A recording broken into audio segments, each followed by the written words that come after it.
क्या आपने कभी सोचा है कि जब सुरों की रानी राजनीति के मंच पर उतरे तो बिहार की सियासत का माहौल कैसा होगा? एक आवाज जो अब तक सिर्फ गीतों में गूंजती थी, अब विधानसभा के गलियारों में गूंजने को तैयार है। जी हां, बात हो रही है मैथिली ठाकुर की, वही आवाज जिसने देशभक्ति और भक्ति गीतों से पूरे भारत में अपनी पहचान बनाई। लेकिन अब मैथिली ठाकुर राजनीति के मैदान में उतर चुकी हैं और भाजपा ने उन्हें अपना उम्मीदवार बनाकर बिहार की सियासत में नया अध्याय लिख दिया है। भारतीय जनता पार्टी ने बिहार विधानसभा चुनाव के लिए अपनी दूसरी सूची जारी कर दी है। इस लिस्ट में कुल 12 प्रत्याशियों के नाम शामिल हैं। पार्टी ने इस बार अनुभवी नेताओं के साथ साथ नए चेहरों को भी मौका देकर एक संतुलित रणनीति का संकेत दिया है। लिस्ट का पहला नाम है मैथिली ठाकुर, जिन्हें अलीनगर विधानसभा सीट से टिकट दिया गया है, और अंतिम नाम है पूर्व आईपीएस अधिकारी आनंद मिश्रा, जिन्हें बक्सर से उम्मीदवार बनाया गया है। आनंद मिश्रा वही अधिकारी हैं जिन्होंने कुछ महीने पहले जनसुराज पार्टी छोड़कर भाजपा का दामन थामा था। उन्होंने आईपीएस की वर्दी उतारी, लेकिन अब लोकतंत्र की इस नई जिम्मेदारी के लिए तैयार हैं। वहीं मैथिली ठाकुर की बात करें तो वे पिछले कुछ समय से भाजपा के संपर्क में थी। 14 अक्टूबर को भाजपा प्रदेश अध्यक्ष दिलीप जायसवाल ने उन्हें पार्टी की सदस्यता दिलाई थी। इससे पहले वे केंद्रीय गृह राज्य मंत्री नित्यानंद राय और संगठन प्रभारी विनोद तावड़े से भी मुलाकात कर चुकी थी।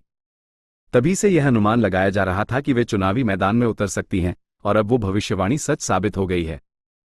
बीजेपी की इस लिस्ट में अन्य युवा नामों में मुजफ्फरपुर से रंजन कुमार और छपरा से छोटा कुमारी का नाम भी शामिल है। साफ है कि पार्टी ने इस बार युवा चेहरों, महिला उम्मीदवारों और सामाजिक संतुलन पर खास ध्यान दिया है। इस लिस्ट के आने के बाद बिहार की सियासत में हलचल तेज हो गई है। अगर हम पूरी तस्वीर देखें तो भाजपा ने अब तक 2 सूचियां जारी की हैं।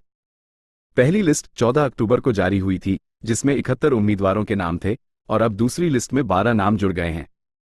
यानी अब तक पार्टी 83 सीटों पर उम्मीदवारों का ऐलान कर चुकी है, जबकि अभी 18 सीटों पर नाम तय होना बाकी है। भाजपा इस बार 101 सीटों पर चुनाव लड़ रही है। एनडीए गठबंधन के तहत जेडीयू भी 101 सीटों पर चुनाव मैदान में है। वहीं चिराग पासवान की पार्टी को 29 सीटें मिली हैं, जबकि उपेंद्र कुशवाहा और जीताराम मांझी की पार्टियों को 6-6 सीटें दी गई हैं। गठबंधन के इस संतुलन से साफ है कि इस बार चुनावी रणनीति बहुत सोच समझकर बनाई गई है। अब बात करते हैं मतदान की तारीखों की। बिहार में इस बार 2 चरणों में वोटिंग होगी।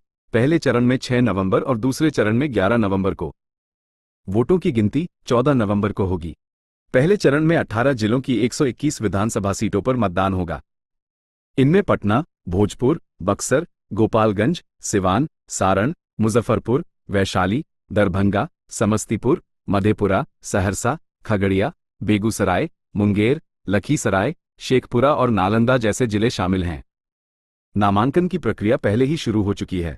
17 अक्टूबर नामांकन की अंतिम तारीख है। 18 अक्टूबर को नामांकन पत्रों की जांच होगी और 20 अक्टूबर तक उम्मीदवार अपने नाम वापस ले सकेंगे।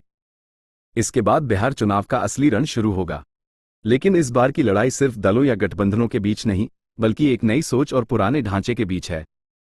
मैथिली ठाकुर जैसे सांस्कृतिक प्रतीक का राजनीति में आना ये दिखाता है कि भाजपा बिहार में केवल सत्ता नहीं, बल्कि भावना को भी केंद्र में रखकर खेल रही है। वहीं आनंद मिश्रा जैसे पूर्व आईपीएस अधिकारी का टिकट पाना बताता है कि पार्टी प्रशासनिक सख्ती और कानून व्यवस्था के अनुभव को भी चुनावी मैदान में उतार रही है। अब सवाल यह है, क्या मैथिली ठाकुर जनता की उम्मीदों पर खरा उतर पाएंगी? क्या उनकी सादगी और लोकप्रियता सियासी जमीनी ताकत में बदल पाएगी? और क्या आनंद मिश्रा का प्रशासनिक अनुभव जनता के भरोसे में बदल जाएगा? बिहार की सियासत में हमेशा कुछ न कुछ नया होता रहा है। कभी गठबंधन बदलते हैं, कभी समीकरण। लेकिन इस बार का चुनाव अलग है, क्योंकि इस बार मैदान में है सुर, संस्कार और सिस्टम के 3 अलग रंग। भाजपा की यह दूसरी लिस्ट बिहार के चुनाव को और दिलचस्प बना चुकी है। अब सबकी नजरें 6 नवंबर पर टिकी हैं, जब बिहार तय करेगा कि कौन उसकी किस्मत की कमान संभालेगा, पुराने चेहरे या नए प्रयोग। अगर आपको ये खबर जानकारीपूर्ण लगी हो तो वीडियो को लाइक करें, शेयर करें और चैनल भारत हेडलाइन को सब्सक्राइब करना बिल्कुल न भूलें। हर कमेंट का जवाब यहां जरूर मिलेगा। अगर आपको हमारे चैनल की वीडियो पसंद आई हो तो उसे लाइक, शेयर और सब्सक्राइब करना न भूलें। वीडियो को अंत तक देखने के लिए आपका धन्यवाद।